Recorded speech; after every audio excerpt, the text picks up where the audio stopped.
Good morning and welcome to the Village. We're so glad that you're joining us on this Sunday morning. We're glad to have you here. We ask you to like and share the broadcast on today. Invite others to be a part of this worship experience with us on this Sunday morning. You know, we've all celebrated Thanksgiving. I pray that you had an enjoyable time with your family and friends as you gathered on this past Thursday. I know that I enjoyed my family. I always enjoy my family when we get together. And it just seems like, hey, this is the first time we've been able to connect in such a way since going through the pandemic.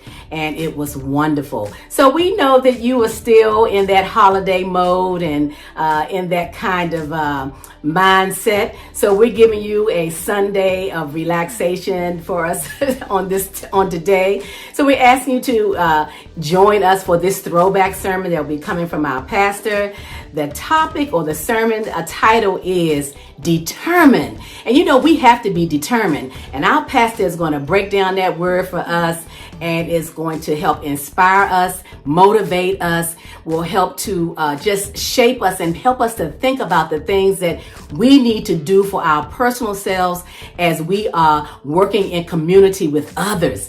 Determined. Just think about that. Take some notes, give some hearts and some thumbs up as the word is going forth. And if you would like to support this ministry, and we encourage you to do so, please go to our website at thevillagedc.church. You can find our giving platforms there and you can support this ministry. We would love for you to be a part of what we're doing here in Washington, D.C. So reach out to us. You can also send a message on our platform there on our website, also on our social media platforms at the Facebook and also at YouTube and Instagram. So we encourage you to communicate with us or connect with us here at the Village. So as I say every Sunday morning, let's get ready for the word coming from our pastor, Dr. Louis T. Tait Jr. We'll see you next Sunday morning at 9 o'clock a.m. right here, Facebook Live and YouTube. Have a wonderful, wonderful week. God bless.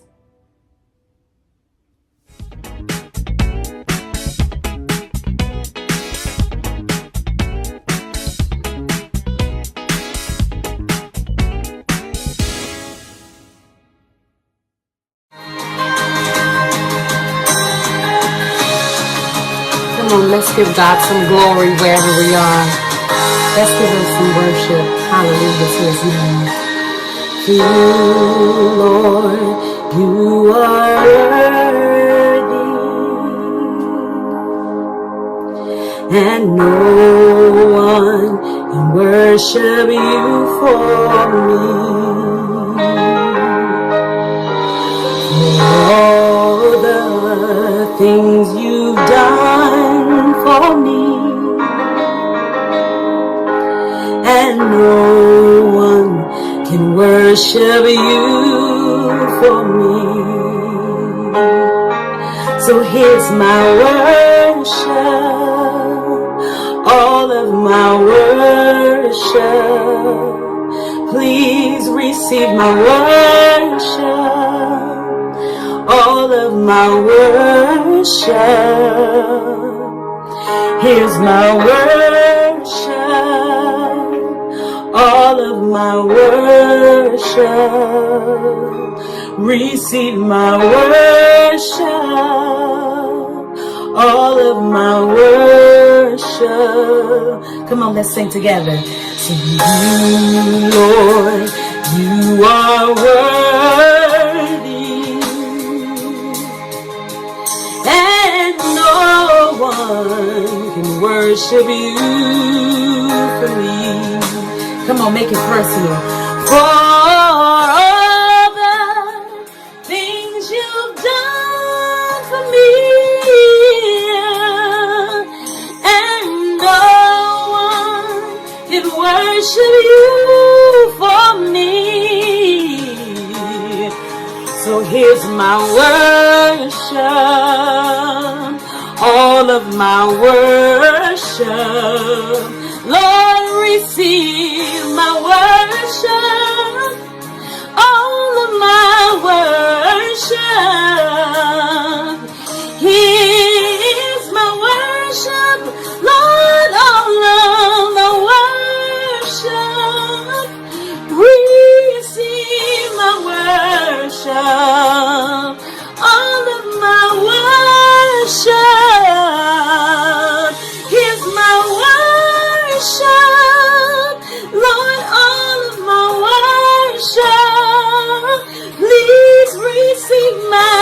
receive my worship, all of my worship. Here's my worship, all of my worship. Receive my worship, all of my worship. And I will not be silent. I will always worship you. And as long as I am breathing, I will always worship you. And I will not be silent.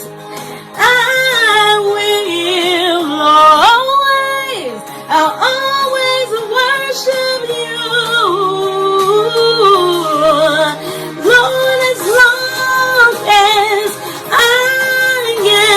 I'm breathing, I'll always worship you.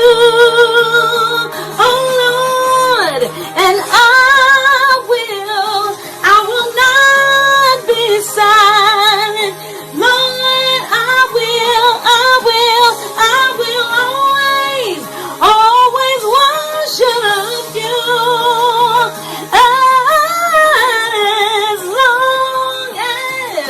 As long as I am breathing, yeah, I will always worship you. Here's my worship, all of my worship. Lord, please receive. Oh, yeah. Here's my worship, all of my worship. Receive my worship, Lord, all of my worship. Lord, you are worthy. Come on, somebody give him praise.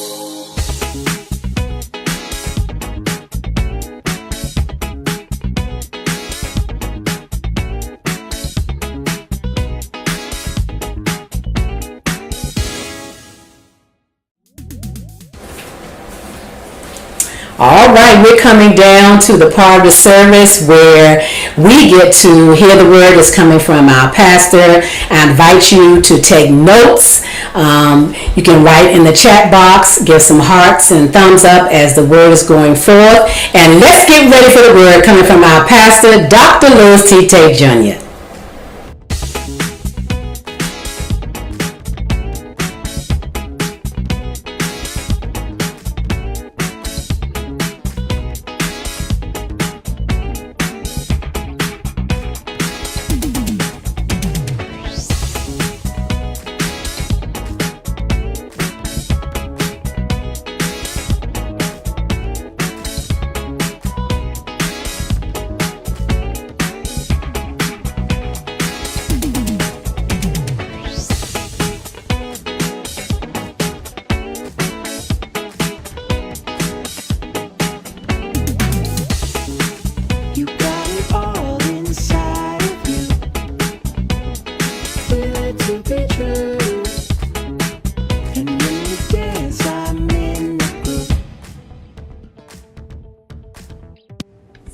I want to say good morning to all of the village family and friends. It is good to be here another Sunday on this 25th day of September. What a blessing just to be breathing, to have family, have friends, and even have the challenges that life often brings. Sometimes we think that life is it's not so good, and sometimes it's not. But we have to give God thanks for everything. Not that we're happy with everything that's going on, but we have to find something that we can celebrate. So I prayed now that you would just give me some hearts up, some emojis, some claps, and just give God praise for just another day. We also just want to thank the team, the media team at the Village, for doing a wonderful job. Rachel, thank you so much every Sunday for blessing us with music and bringing our hearts and our minds into worship with always such a wonderful song of praise. And we just thank all the team for the work it's doing, and all the members of the Village and the friends for your continued support, for your love, for your prayers. Listen, let's just go into the Word on this Sunday. And as we are going into this Word, let's also remember the people of Puerto Rico in particular, and around our country, the things that are happening, and families that are struggling, and people that are experiencing distress, and even some of the violence that's happening, because people process things not always the same, and we don't agree with how they're processing it, but we have to always think about what has happened to these people who are doing various things. Okay, so let's go to the Word. Today I'm going, my text is found in Luke chapter number 18, and it's right on the screen for you, verses 1 through 8. I'm reading today from the Good News translation of the Bible. It's also called to today's English version of the Bible. That's Luke chapter 18, verses 1 through 8. It says, "Then Jesus told his disciples a parable to teach them that they should always pray and never become discouraged. In a certain town there was a judge who neither feared God nor respected people. And there was a widow in that same town who kept coming to him and pleading for her rights, saying, 'Help me against my opponent.' For a long time the judge refused to act, but at the last he said to himself, 'Even though I don't fear God or respect people, yet because of all the trouble this widow is giving me, I will see to it that she gets her rights. If I don't, she will keep coming and finally wear me out.' And the Lord continued, 'Listen to what the corrupt judge said. Listen, now will God not judge in favor of his own people who cry to him day and night for help? Will he be slow to help them? I tell you, he will judge in their favor and do it quickly. But will the Son of Man find faith on earth when he comes?" The title of this sermon today is absolutely one word, and it is determined. Determined. Pray with me for a moment. God, I pray that somebody will receive this word today, no matter how distressed or discouraged they may be, that they'll be lifted to become their best selves. This is my prayer. In your Son's name, amen. Listen, we look at this text.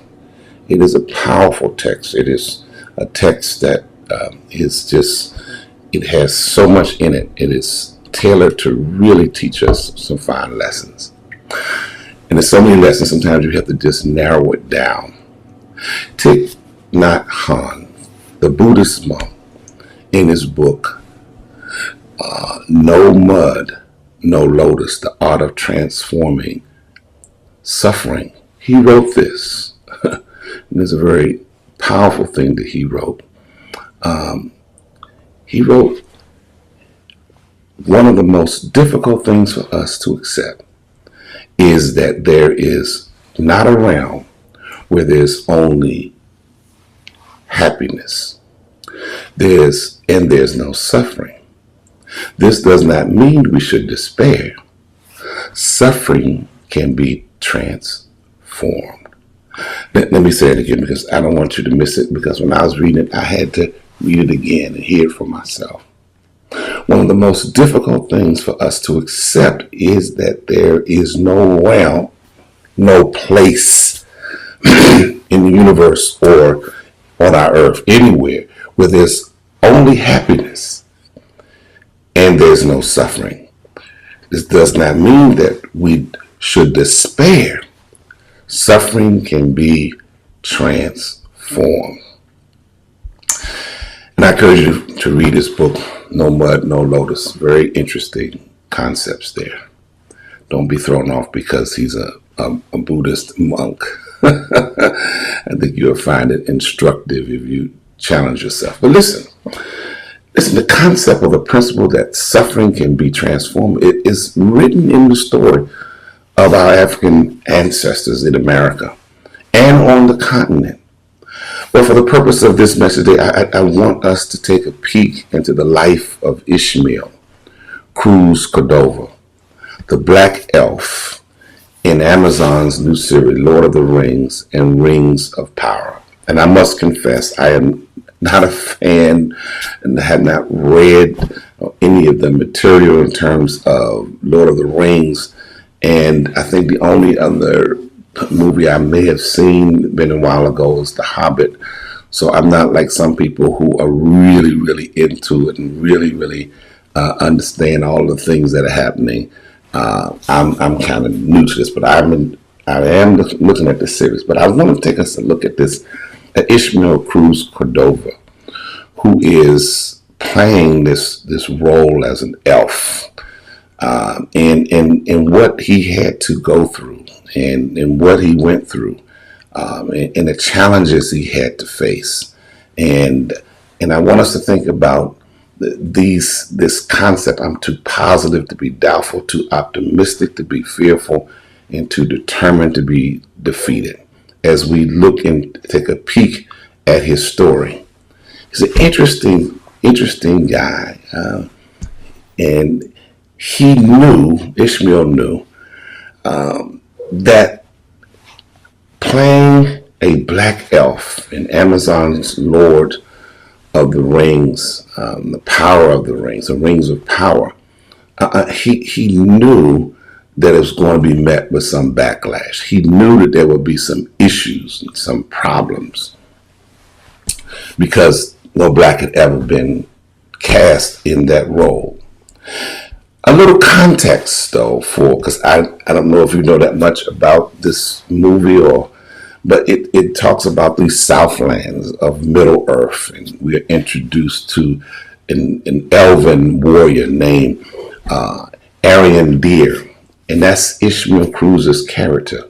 Arian Deer is a battalion of elves that watch over human peasants that reside peacefully in a rural area. There's some tension, though, between these elves and the humans. During Morgoth's war, some of the humans in the area sided with the Dark Lord, or the Evil One, in his conquest for Middle Earth. The elven guards are sent to watch over the remaining villagers in case there is another uprising. And so I read this article in Esquire, and the headline states Ishmael Cruz Cordova is undeniable in this made-for-TV drama. The Rings of Power star is making history as the first person of color to play an elf in the Tolkien project. That's the writer who wrote these fantasy novels years ago. But really, the artist and the activist has been breaking ground all of his life. When we meet Ishmael Cruz Cordova, he was 14 years old, aspiring actor in the 2000s. He washed cars and he mowed lawns every weekend to finance his big picture, a television show, and a DVD player.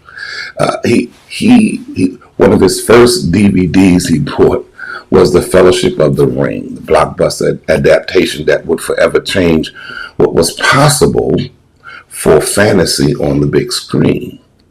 Fresh off his global triumph, to the tune of 13 Oscar nominations and $160 million earned at the box office, the film made an indelible impression on Cordova, who's living in Puerto Rico, who dreamed of an actor's life and longed to play one of the characters of Tolkien's elves.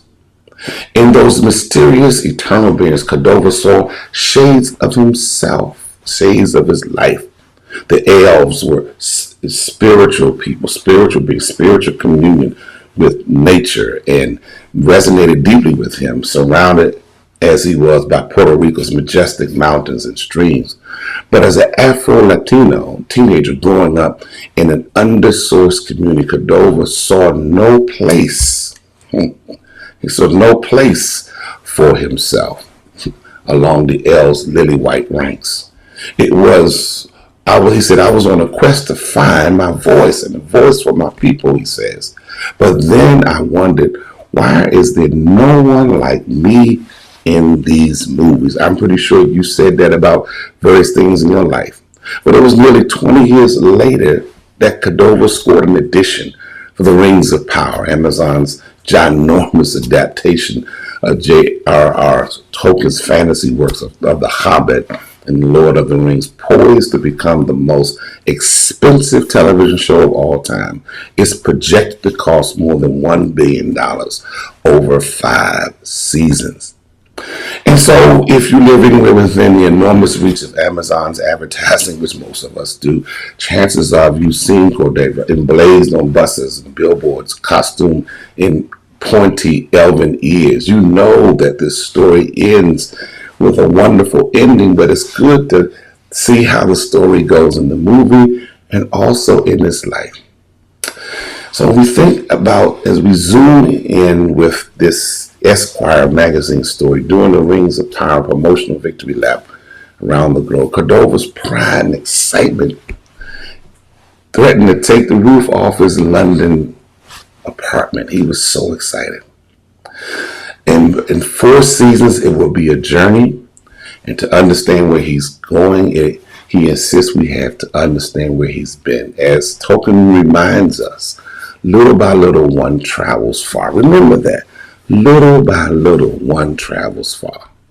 He was raised in Puerto Rico in poverty and illiteracy, and underrepresentation surrounded him, lending to the sense of struggle and voicelessness within his community. We ain't talking about without, but the struggle of and voicelessness within his community. He says, I always wondered why we weren't included in what was happening for other people.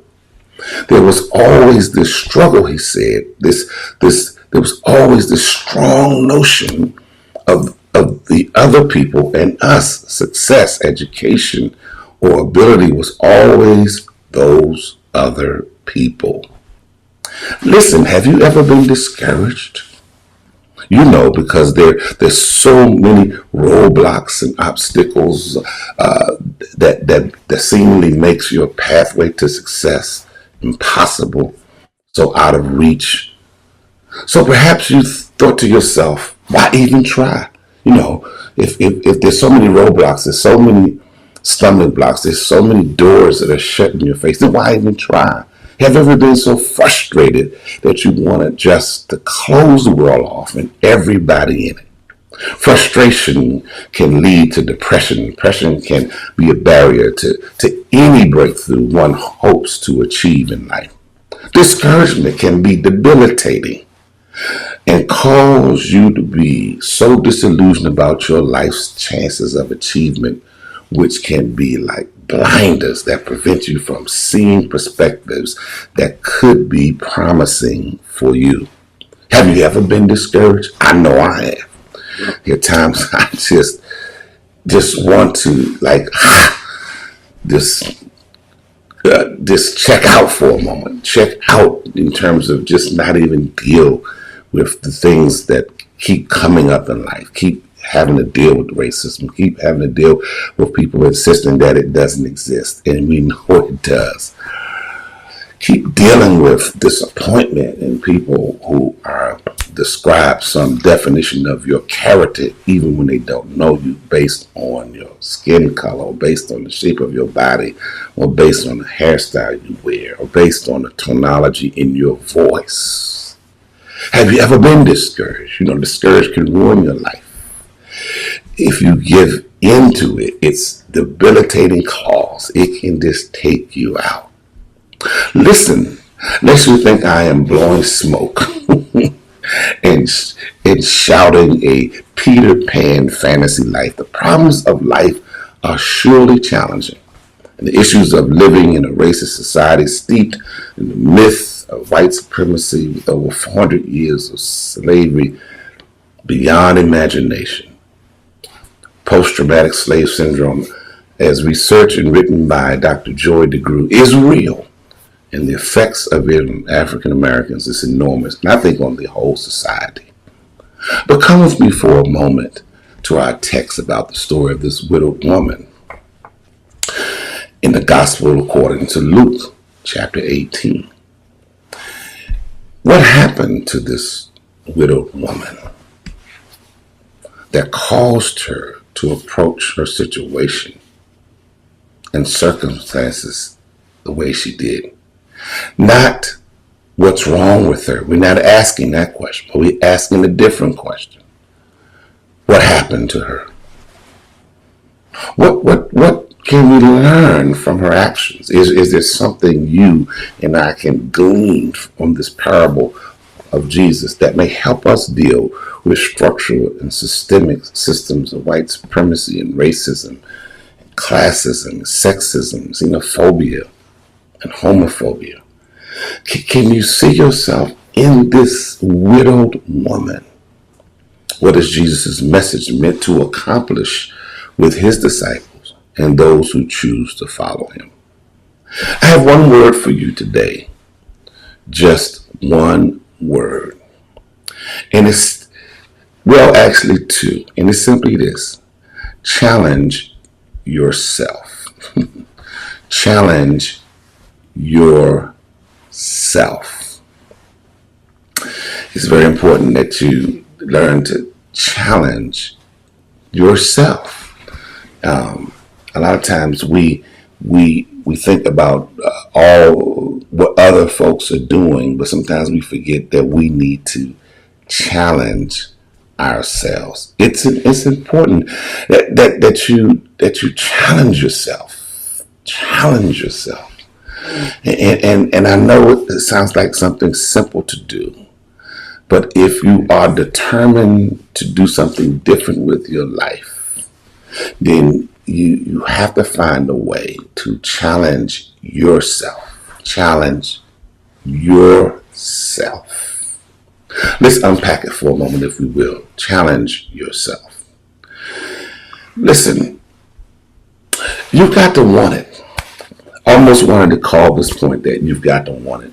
But I said challenge yourself. It would help me and help you to understand what you have to do. You have to know want it. That's why I'm saying, don't let the negativity given to you by the world disempower you. Instead, give yourself that which empowers you. Let me say that again. Don't let the negativity given to you by the world disempower you. Instead, give yourself to that which empowers you. That's what I think this widow did in this text. It is instructive because she empowers herself despite the political and social order of Israel, which was arranged around the foundation of patriarchy, male dominance in the household, the village, and civic government affairs.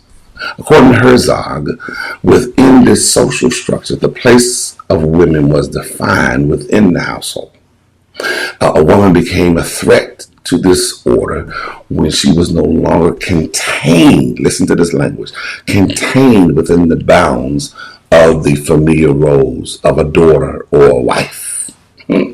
So Jesus used a widow in this parable not only to instruct his disciples about dealing with discouragement, but I think Jesus was also wanted them to understand that his and their work would be about disrupting structures and systems that were unjust. I think that's a mouthful, and I repeat it one time. But listen, so we know that the structures that women had to deal with of that time, because Herzog tells us social structure, the place of women was defined within the household. And a woman became a threat to this order when she was no longer contained within the bounds of familiar roles of a daughter and a wife. I just have to park it parenthetically again. Listen, you know that's what's happening in America, because there have been roles and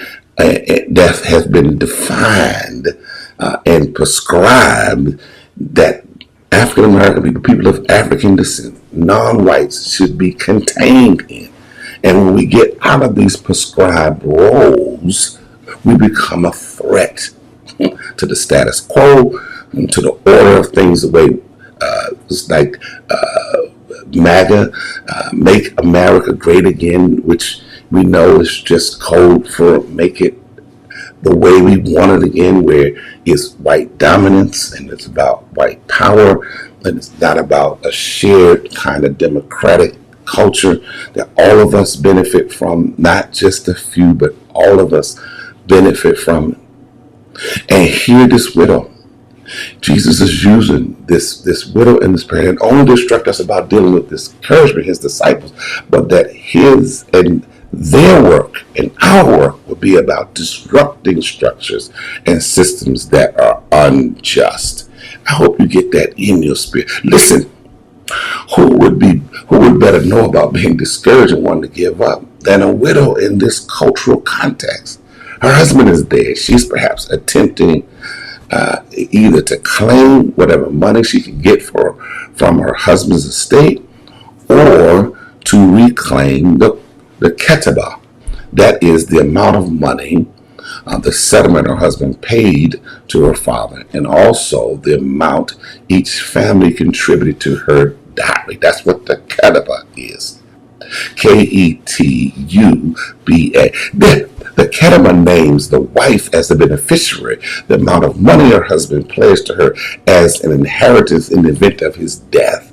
Perhaps this is what this widow is asking the judge to assist her with, what is rightfully hers. The text says in verse 3, if you haven't gone to sleep and turned off your Facebook page or whatever you're using to look at this broadcast or to be in worship with us. Verse 3 says, and there was a widow in the same town who kept coming to him, that's the judge, and pleading for, listen, her rights, saying, help me against my opponent, which means perhaps there was someone who was trying to defraud her of what was rightfully hers. She was pleading for her rights. The implication in this text is that the judge was there to serve the interests of the rulers and not to dispense impartial justice, because why else would the widow woman have to be so persistent in order to get justice? Listen to this. And this is not anything new. This was happening back in these particular times, where even when we think that just because someone's a judge or because they sit on the Supreme Court, that somehow they are just, that they are righteous people, that they want to do right and be fair. But no, a lot of times they are put in their place to make sure that a certain kind of interest is maintained. Listen, this text, the implication in this text is that the judge was there to serve the interests of the rulers and not those who were being ruled. Because a lot of times those who are in positions of power and wealth, there's another set of rules that is catering to them. It's like with the Brett Favre incident, where he defrauded the government of millions of dollars and used it to build a volleyball stadium, state of art at Mississippi State, and did some other kinds of things. The media just kind of not deals with that much, but they focus so much energy on the head coach of the Celtics, who was caught in a consensual relationship with a co-worker, which is of course against their code of ethics. I'm not downplaying what he did, but it pales in comparison to a lot of things. Why we are so busy meting out so much punishment for this, but then we have a former president, who's broken all kinds of laws, who's still out and never been arrested for anything. Something to think about.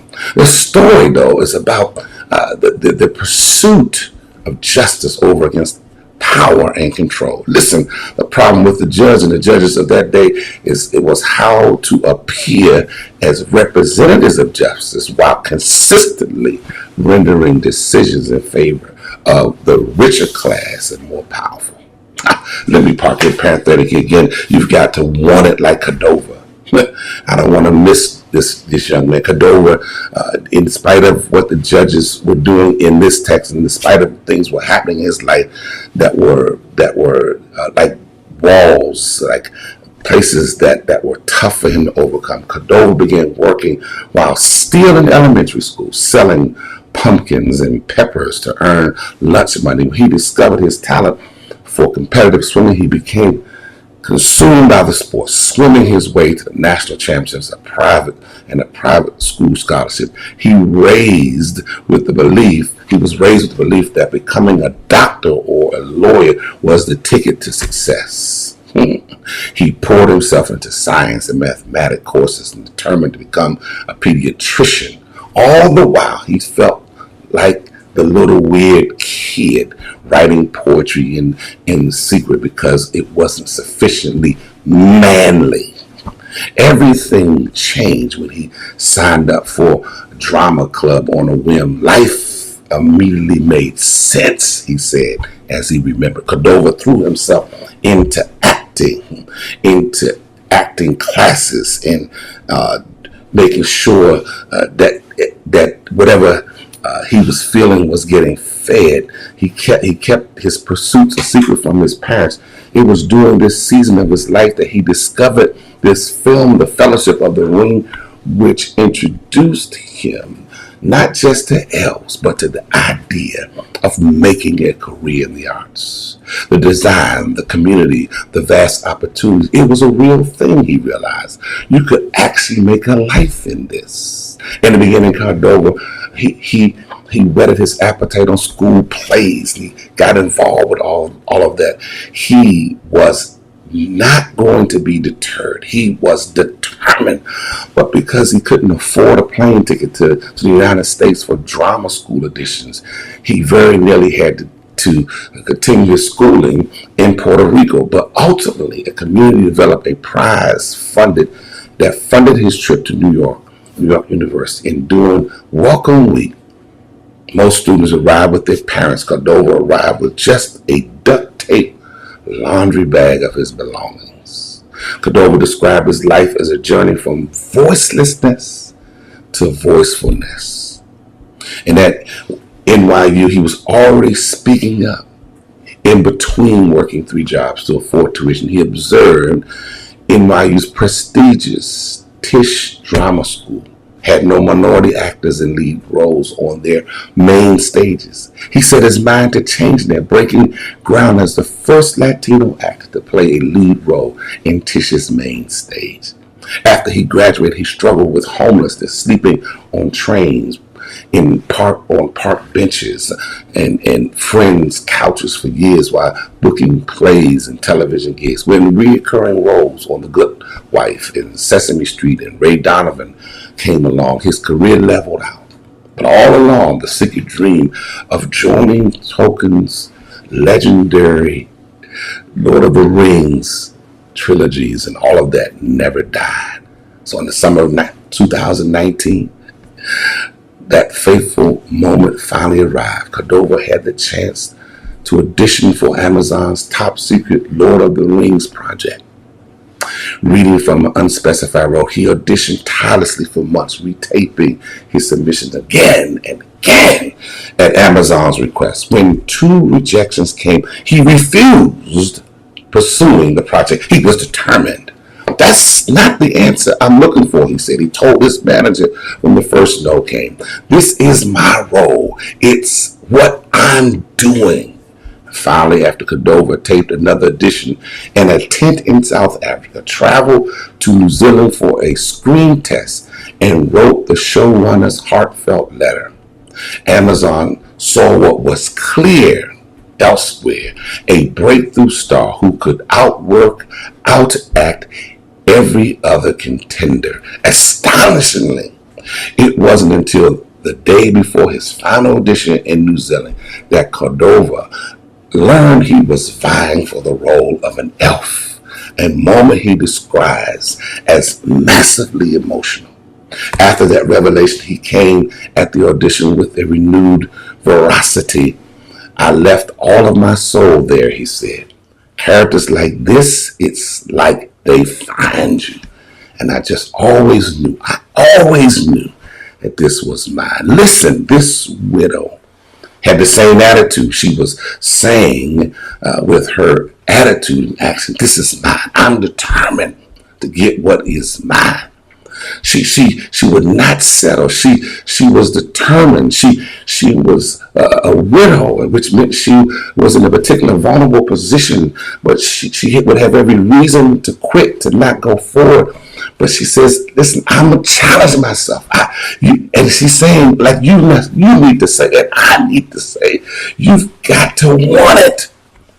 You got to challenge yourself. You got to challenge yourself no matter what situation. I know this country may not be the best, but you've got to challenge yourself. You've got to want it.